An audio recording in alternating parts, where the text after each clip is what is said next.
રહ્યા છો Bharat times news.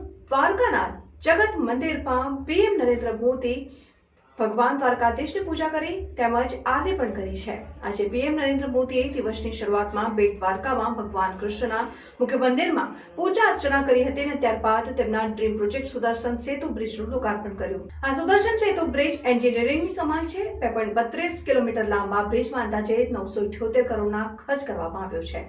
Bridge પરથી સમુદ્રની સુંદરતા જોવા માટે બાર વ્યૂ ગેલેરી બનાવવામાં આવી છે। વડાપ્રધાન નરેન્દ્ર મોદી દ્વારકામાં પહોંચ્યા ત્યારે મુખ્યમંત્રી ભૂપેન્દ્રભાઈ પટેલ, કેબિનેટ મંત્રી મુળુભાઈ બેરા, ગૃહ રાજ્ય મંત્રી હર્ષભાઈ સંઘવી, સાંસદ શ્રી સી.આર. પાટીલ, સાંસદ પૂનમબેન માડમ, ધારાસભ્ય પ્રભુભા માણેક, મુખ્ય સચિવ રાજકુમાર, real admiral Anil Jaggi, DGP વિકાસ સહાય પ્રભારી સચિવ મુકેશ પંડ્યાએ વડાપ્રધાનનું સ્વાગત કર્યું। જોતા રહો।